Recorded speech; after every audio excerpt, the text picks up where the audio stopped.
የከሸፈው ዶክተር ደሳለኝ ጫኔ አብይ አህመድ በፓርላማ በመናምን በሚባል ጨዋታ ከቦታው ንቅንቅ እንደማይል የታወቀ ነው። ልጆቻችንም ያንን በማስመልከት ነው ፓርላማህን እንካ ብለው ጠበንጃ ያነሱ። ስለዚህ ብቸኛው መንገዳችን ጠበንጃ ነው፣ ሌላ ታሪክ የለም። አብይ አህመድ ምን ማድረግ አለበት የሚለው ሳሰላልፍ አገር ጥሎ መፈርጠጥ በህይወቱ ከሚገደል ማለት ነው እንጂ አይቀርለትም። ክትፎ ራሱ 10 ብር እንደሚሸጥ ነው እንግዲህ አብይ በጣም አሻሽሎታል አሉ። በቃ የፓርላማ አባሎች ወደው አይምሰላችሁ። ፓርላማ ውስጥ የሆነ ነገር ጸደቀ ሲባል ፓርላማ አባላቶች እያፏጩ የሚያጨበጭቡት ወደው አይምሰላችሁ። እንዳንተ አይነቱ 56 ሚሊዮን ይወለድ ስለየኔ ስሜት የሚያረጋኝ ቢኖር የሶይን በቃ ያራዳ።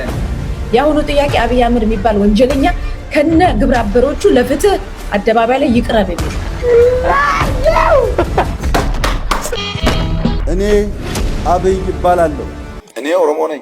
እኔ የተዋጋው እኔ ያሸነፍ እኔ የተጎዳው እኔ የቆሰልኩ እኔ ኢትዮጵያ ጠቅላይ ሚኒስትር ሆኜ እኔ ንጉስ ነኝ። ሁሉ ጊዜ እኔን የሚያክል የፌስቡክ ፎሎወር ያለው ኢትዮጵያ የለም። እኔ በልጅነቴ የ3ኛ ክፍል እና የ4ኛ ክፍል ተማሪ ያለው ፎቶ አልነሳም። እኔን ለመግደል የምታርጉት ሙከራ ተው፣ አይጠቅማችሁም። እኔ ደግሞ በተፈጥሮ የመለመን ጸጋ አለኝ።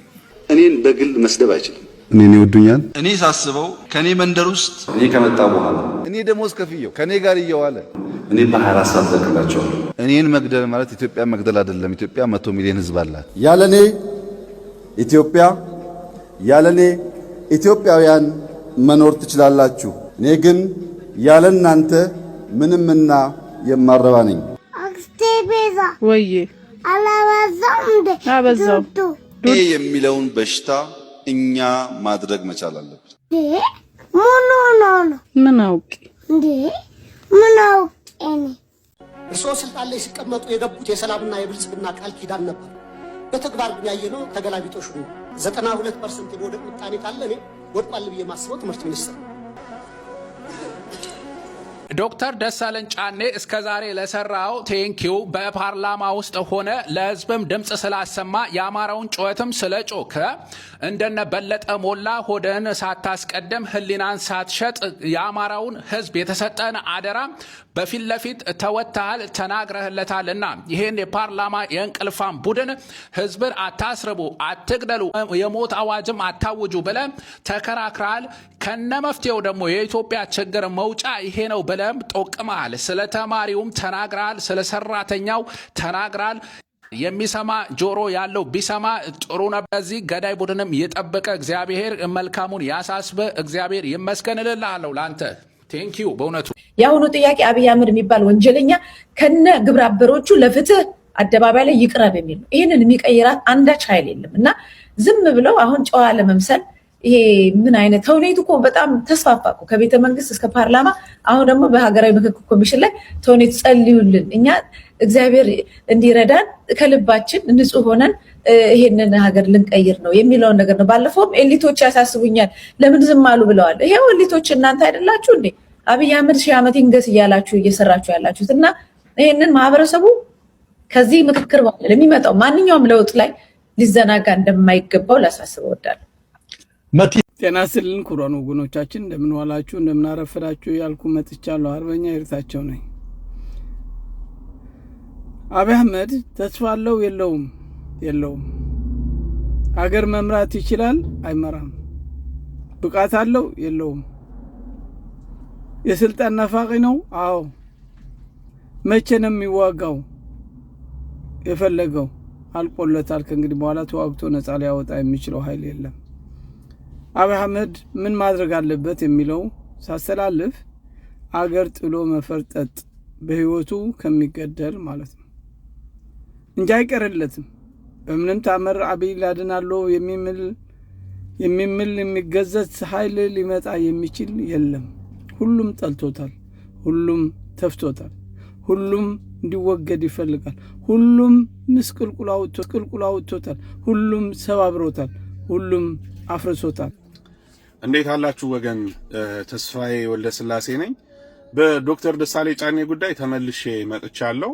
ትናንትና ያው አጀንዳው ከአነሳነው በኋላ እኔ ከጠበቅኩት በላይ እጅግ በጣም እስክገረም ድረስ በርካታ ሰው ሐሳቡን ተቀብሎት ሼር ሲያደርገው አይቻለሁ። ዶክተሩን ላበረከተው አስተዋጽኦ ማመስገን ይገባል በሚል ብዙ ሰው ሶሻል ሚዲያ ላይ ሐሳቡን ሲያንቀሳቅሰው አይቻለሁ። ከምንም በላይ በጣም ደስ ያለ ደግሞ አብዛኛው አክቲቪስትና የሚዲያ ሰው ልዩነት በሌለው መልኩ ሳይጠየቅ ሳይጎተጎት ሁሉም በራሱ መንገድ በራሱ ገጽ ፕሮሞት ሲያደርገው አይቻለሁና ይሄ ትብብር መንፈሱ አንዱም የዚህ መርሃ ግብር ዓላማ የትብብር መንፈሱን ማምጣት ነውና ለሱ በጣም ደስ ብሎኛል። እንደው ትብብር ያደረጋችሁ ላላችሁ ወንድሞች በተለይ ለሚዲያ ሰዎች እጅግ በጣም ትልቅ ክብር አለኝ። ደስ ብሎኛል። እሱም ብዬ እየሰራናቸው ያሉ ስራዎች አሉ። ኮሚቴ ተዋቅሯል። ከአውሮፓ፣ ከካናዳ፣ ከአሜሪካ እንዲሁም ከአረብ ሀገር ከሚኖሩ ወገኖቻችን ተዋጽኦ ግምት ውስጥ ያስገባ ኮሚቴ አዋቅረን ስራ እየሰራን ነው። እንግዲህ በሐሳብ ደረጃ አሁን ያለው ምላሽ የሚሰጠው ህዝቡ ሆኖ እኛ ያሰብነው መኪና ገዝተን ላበረከትከው አስተዋጽኦ ለመረጠህም የአማራ ህዝብ ላልመረጠህም አብዛኛው የኢትዮጵያ ህዝብ ባለፉት 5 ዓመታት ቃልህን ጠብቀህ ክብርህን ጠብቀህ አደራህን በአግባቡ ተወጣህልና ለአበረከትከው አስተዋጽኦ እናመሰግናለን የሚል ምስጋና ማዘጋጀት ነው የፈለግነው። መኪና ገዝተን ብንሰጠው የሚል ህዝብ ከሰጠን ከዛ ገንዘብ መኪና ገዝተን ብንሸልመው የህዝብ ሽልማት የኛ ስራ ማገናኘት ነው የሚሆነው። ህዝብ ፍላጎት አሳይቷል። ዶክተር ደሳለኝን ላበረከትከው አስተዋጽኦ እናመሰግናለን የሚል መንገድ ነው የፈለገ። እንግዲህ እኛ የሚዲያ ሰዎች ደግሞ ያን መንገድ ማመቻቸት አንዱ ስራችን ነው ብዬ ስለማምን ነው በግልኔም ወደዚህ ጉዳይ የገባው። እንግዲህ ህዝቡ ከሚሰጠን ምላሽ ተነስተን መኪና እንደ ብሩ መጠን አይተን መኪና ገዝተን መሸለም ነው ያሰብነው። የፊታችን ቅዳሜ በቲክቶክ የገቢ ማሰባሰብ መርሃ ግብር ጊዜያዊ መርሃ ግብር ይዘናል። በወንድማችን ሲኒዮር ቤት ነው ቅዳሜ ለማድረግ ያሰብነው። እንግዲህ ነገ ማስታወቂያው ይወጣል ብዬ አስባለሁ። ኮሚቴው እየመከረ ነው። ሌሎች የገቢ ማሰባሰቢያ መንገዶችም ይኖሩናል። ገንዘቡ ያው ከግለሰብ ይልቅ በማህበር አካውንት ቢገባ የተሻለ ነው። ለአብዛኛው ሰው በነጻነት ምቾት ተሰምቶት ገንዘብ እንዲያዋጣ በሚል አንድ ማህበር አነጋግረን አመራሮቹ በጎ ፈቃደኝነታቸውን ገልጸውልናል። ነገ ማንነቱን ይፋ እናደርጋለን። ከዛ ባሻገር ያው ቀደም ብዬ እንደጠቀስኩት ማስታወቂያዎቹ ነገ የሚንቀሳቀሱ ይሆናል። አገር ቤት በምን መንገድ በጣም በርካታ ሰው ፍላጎቱን ስሜቱን እየገለጸ ነው። ትልቁም ኃይል ያለው በተለይ አገር ቤት ነው። ከዛ ባሻገር አረብ ሀገር ያሉ ደግሞ በጣም ደግ ስስ ልብ ያላቸው ቅን እህቶች አሉ። ለእንዲህ አይነት ነገር እጃቸውን የማይታጠፍ ትናንት እንዳልኩትና በምን መንገድ ማድረግ እንዳለብን እስኪ ሐሳቦች አሉ። የመጨረሻ ውጤቱን ነገ እናሳውቃለን። እንደው አፕዴት ላርጋችሁ ብዬ ነው። ቅዳሜ ሁሉም ሰው ከዛ በፊት ማስታወቂያው ይወጣል። የገቢ ማሰባሰቢያ አካውንቶች ይፋ ይደረጋሉ። በተደራጀ መንገድ ግን ቅዳሜ ቲክቶክ ላይ ወንድማችን ሲኒዮር ቤት የምናደርግ ይሆናል። ይሄንን አፕዴት ላድርጋችሁ ብዬ ነው። አመሰግናለሁ። የከሸፈው ዶክተር ደሳለኝ ጫኔ ሰሞኑን ብዙዎች ሲያሞካሹት የወከለውን ህዝብ ድምፅ በአግባቡ ያሰማ ያለምንም ፍርሃት ለዜጎች ድምፅ የሆነ የፓርላማው ድምቀት እያሉ አወድሰውታል። እኔም በዚህ ሐሳብ እስማማለሁ። ከሙሉ የፓርላማው ንግግር የእሱን ብቻ ሳልፌ የምሰማ አድናቂው ብቻ ሳልሆን የኢትዮጵያ ፖለቲካ ውሃ ልክ እንደሆነ የሚሰማኝ የመርህ ሰው እንደሆነ የማምንበት አይነት ሰው ነበር። አንዳንድ ጊዜ ዶክተር ደሳለኝ እኮ ትንታግ ነው፣ ተወርዋሪ ኮከብ ነው፣ በጨለማ ውስጥ የተገኘ የብርሃን ፍንጣቂ ነው እያልኩኝ ለአድናቆቴና ለምስጋና ቃላት እስከሚጠፋብኝ እሱን ለመግለጽ እቸግር ነበር። ሰሞኑን የፓርላማ ቆይታውን አጠናቆ ሊወጣ ነው ሲባል ከእንግዲህ በኋላ ፓርላማው ድምፅ የማይሰማበት ቀዝቃዛ የመቃብር ቦታ ነው የሚሆነው እያልኩ ነበር። ዶክተር ደሳለኝ ግን የድርሻውን ተወጥቷል በምልበት ሰዓት ጆሮ ጭው የሚያደርግ ዜና ሰማሁ። ከዚህ በኋላ ራሴን ከፖለቲካ አግልያለሁ ይላል። ችግሩ የሚመጣው የዶክተር ደሳለኝ ክሽፈት የሚጀምረው ከዚህ በኋላ ነው። ሰው የተነሳለትን ዓላማ ሳያሳካ ወደኋላ አይልም። ፖለቲካ ሲጀምር የአማራ ህዝብ ፖለቲካዊ፣ ኢኮኖሚያዊና ማህበራዊ ጥያቄዎች አሉት። ይህንን ለመፍታት ፖለቲካ ጀምሬያለሁ ሲናገር ነበር። ጥያቄ እንዳነሳ ያስገደደኝ ከሽፏል እንድል ያደረገኝ ነጥብ ነው። ዶክተር ደሳለኝ ፖለቲካ ሲጀምር የነበረው የአማራ ህዝብ ጥያቄ አሁን ካለው ጋር ሲወዳደር ፍጹም ሰማይና ምድር ነው። ያኔ በክልሉ የሚጮኸው ጅራፍ ነበር፣ አሁን በስናይፐር ተተክቷል። ያኔ ጦርነት አልነበረም፣ አሁን መንግስት ታጣቂ ከሚላቸው የፋኖ ኃይሎች ጋር ጦርነት ውስጥ ነው። ዶክተር ደሳለኝ ጫኔ ፖለቲካ ሲጀምር የነበረው የህዝብ ጥያቄ እና መከራ ያለምንም ማጋነን 75% አድጎ ልናገኘው እንችላለን። የህዝብን ችግር ለመፍታት ወሳኝ በሚባልበት ጊዜ ውስጥ ራስን ከፖለቲካ ማግለል የመርሰው መገለጫ ሳይሆን የክሽፈት ምልክት ነው።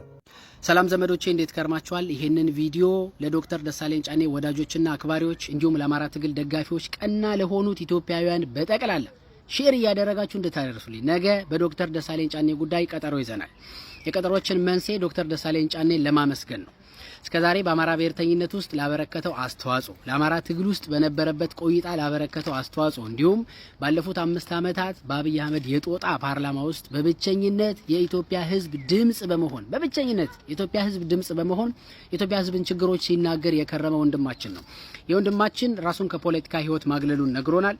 የግልን ህይወቱን መምራት እንደሚጀምር ዶክተር ደሳለኝ ጫኔ አብን ውስጥ በነበረበት ጊዜ የአብን ፓርቲ ለሁለት እንዳይሰነጠቅ ስልጣኑን ጭምር ፓርቲውን ለማትረፍ እስካገለገለ ድረስ ብሎ ስልጣኑን ለነዛ ጅቦች አሳልፎ የሰጠ ወንድማችን ነው። ትልቅ ትምህርት አሪያ ሊሆነን የሚችል ወንድማችን ነውና ይሄን ወንድማችንን ሁላችንም የአማራ ብሔርተኝነት ውስጥ ያለን ሰዎች በተለየ እንመለከተዋለን ብዬ አላምንም። በጣም ቀና ወንድማችን ነው። እርግጥ ነው አብይ አህመድ በፓርላማ በምናምን በሚባል ጨዋታ ከቦታው ንቅንቅ እንደማይል የታወቀ ነው። ልጆቻችንም ያንን በማስመልከት ነው ፓርላማህን እንካ ብለው ጠበንጃ ያነሱት። ስለዚህ ብቸኛው መንገዳችን ጠበንጃ ነው፣ ሌላ ታሪክ የለም። ወንድማችን ግን በብቸኝነት የአብይን ፓርላማ በመሞገት ለህዝብ ድምጽ በመሆን ላሳየው ስራ ነገ ከምሽቱ 1 ሰዓት በኢትዮጵያ ላይ በኔ ቤት ምስጋና እናቀርባለን። ብዙ ትላልቅ እንግዶች ይገኛሉ፣ ብዙ ሰዎች ይገኛሉ። እናመሰግናለን ዶክተር ደሳለኝ ጫኔን። በቻልነው አቅም ደግሞ እንደግፈዋለን፣ ሰፖርት እናደርጋለን። ስለዚህ ሁላችሁም ይሄ መልእክት ሼር እያደረጋችሁ ነገ ምሽት 1 ሰዓት በኔ ቤት እንገናኛለን። ስላለ ነው ባይሆን ይታሰር ነበር ምናምን ወይም የሱ ሰፈር ሰዎች እዛ ጋር ጥሩ ከቨር አድርገውለት ባይዘው አብን ቶታሊ ብልጽግና ለማስመረጥ የገባ እንጂ አላማው ይሄ አማራውን ለማዳን ምናምን ተብሎ አይደለም። ቢኮዝ የምርጫው ጊዜ አይተናቸዋል ምን እንደሆነ። ቅድም ስለ መኪና ስለተነሳ እሷና ካርጌ ወደ ዋናው ሐሳባችን ነው። በዚህ አጋጣሚ አንድ የፓርላማ አባል ደሞዝ አለው፣ ቆንጆ ደሞዝ፣ በጣም ቆንጆ የሚባል ደሞዝ አለው። ሁለተኛ መኪና ይሰጣቸዋል። ኦኬ ማስታውሰው እኔ ኢትዮጵያ ባለው ጊዜ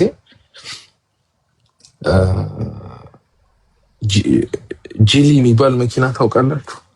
ከዚህ ሊፋን የሚባል ብራንድ ነበር እና ከሱ ጋር አብሮ ያለ ጂሊ የሚባል ብራንድ አለ እና የሱ ብራንድ ሲዳን መኪና ነው። ይሄን ያክል የተጋነነ መኪና አይደለም፣ የቪኤት ምናምን አይደለም፣ ግን ቆንጆ መኪና 00 መኪና ከፋክተሪ ብዙ ጊዜ ከእንትን ነው የሚያወጣቸው የነበረው ከሞኤንኮ የሚባል ድርጅት አለ ኢትዮጵያ ውስጥ ካር ሰፕላየር፣ ከዛ ይሰጣቸዋል።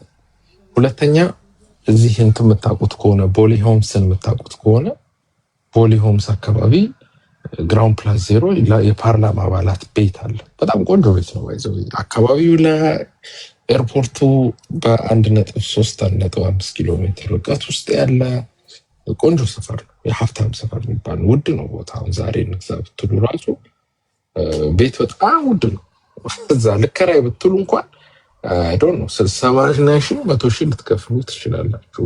ይሄ እንትን ቪላ ቤቶች ናቸው። ቆንጆ ቤት አለው፣ 3 ቤድሩም ቤት አለው። ከዛ ባለፈ ወደ ውጭ ሀገር በረራ ሲያደርጉ ከስፔሻሊ ከትሬኒንግ ጋር ምናምን የሚገናኝ ከሆነ የኢትዮጵያ መንግስት ነው የሚከፍልላቸው። ኢትዮጵያ ውስጥ ያለ የትኛውም ትራንስፖርት ነፃ ናቸው፣ ኢንክሉዲንግ የኢትዮጵያን ኤርላይንስ ላይ ያለ መከሰስ መብት አላቸው።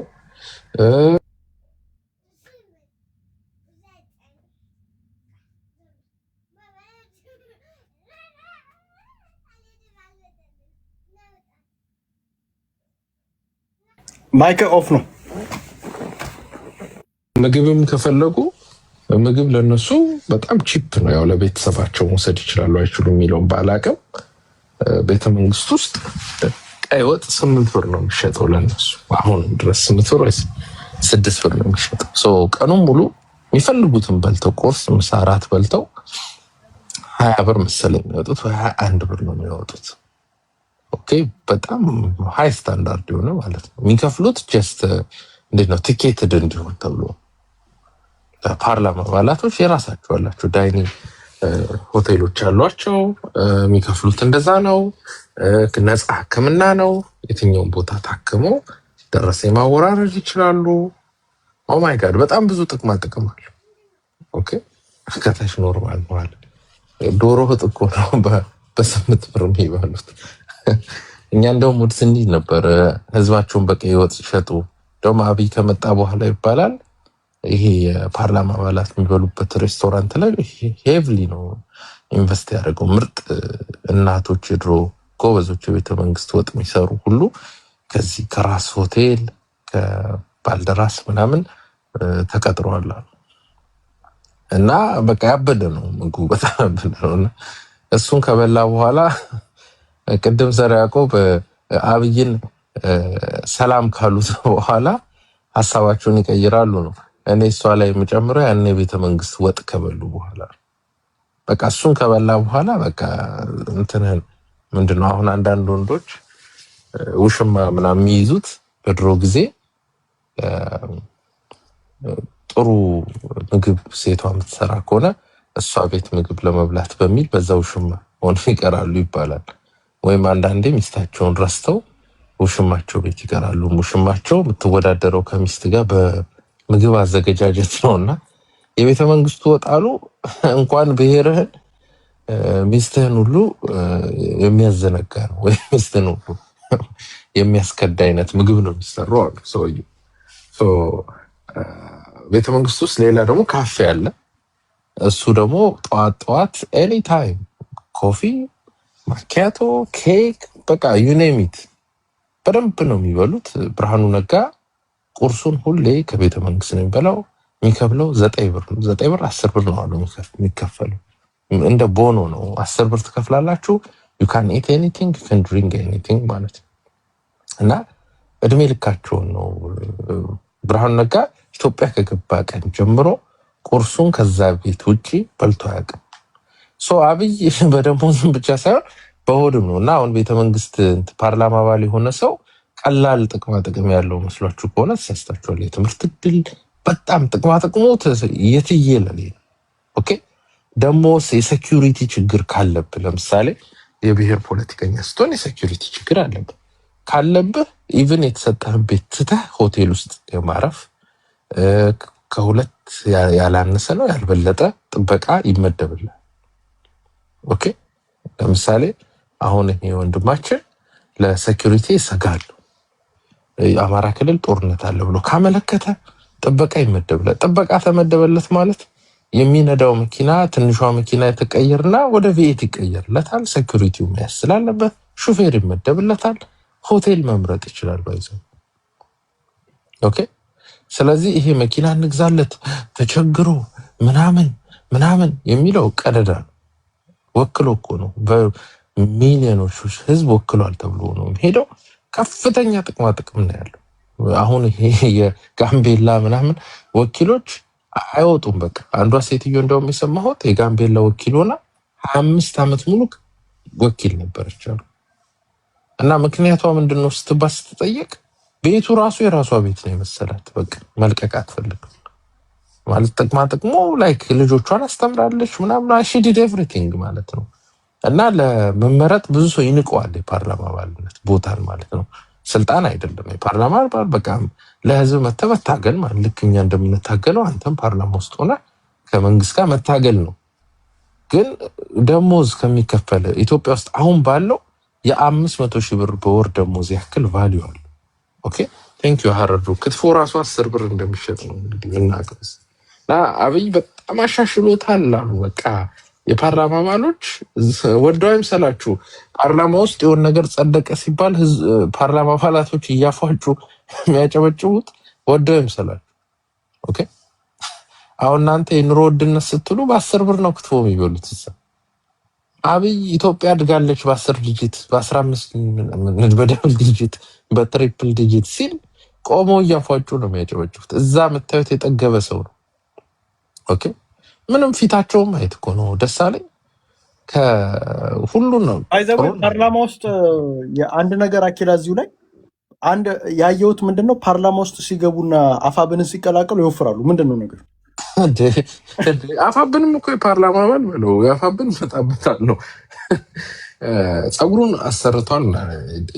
ያሰራ አይ ቲንክ ኢትዮጵያ ውስጥ ቺፕ ይሆናል ለእነሱ በሕክምና ቢሉ መክተት ይችላል። ባይዘው ኦኬ ቢኮዝ ህዝቤን እየወከልኩ ነው ባለኝ መልክ ደስተኛ አይደለሁም ብሎ ማስደረግ ይችላል። የሕክምና ይሞላል መብቱ ነው ይመስለኛል። አይዶ ነው የጤና ሊስት ውስጥ ማስገባት ይችላል። እንደምንም ስኩዊዝ አድርጎ ለምሳሌ የጸጉር ተከላውን ከፍሎ የትሪትመንቱን የፕሪትሪትመንቱን ምናምን መንግስት እንዲከፍልለት ማድረግ ይችላል።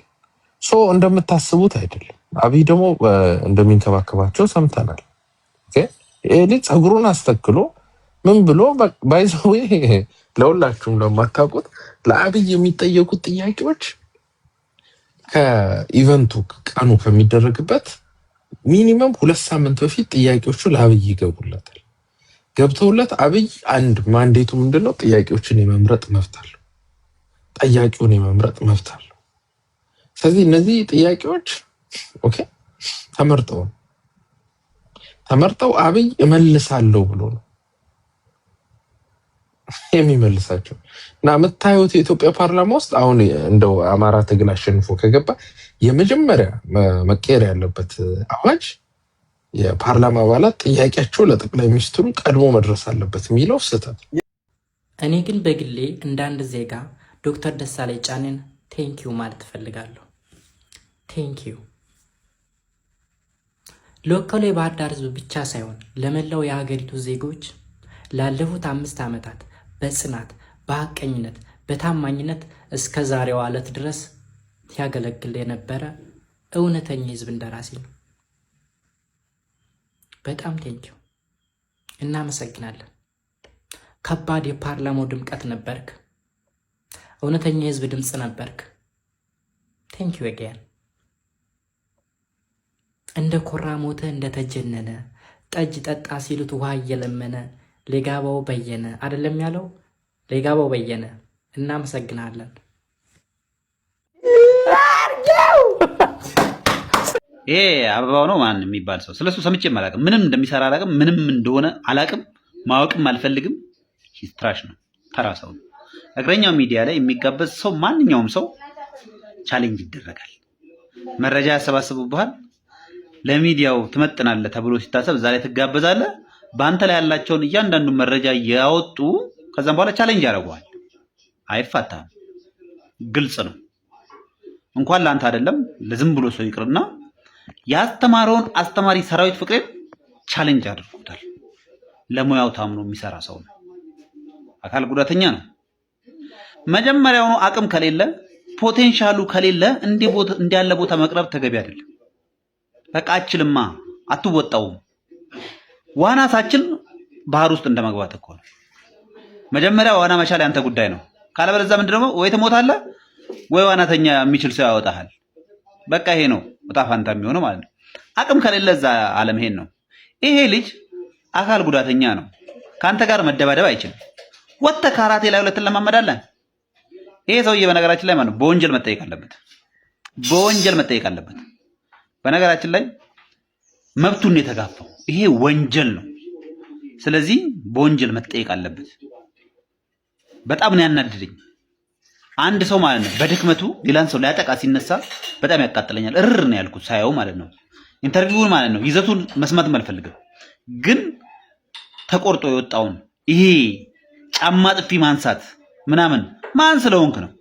ምንም ሁን አቅም የሌለው ማንም ላይ እንደዚህ መዘባበት አይችልም። ስለዚህ ህግ ያለበት ሀገር ነው። ይሄ ሰውዬ ተይዞ ትክክለኛውን ቅጣት ማግኘት አለበት ብዬ አስባለሁ።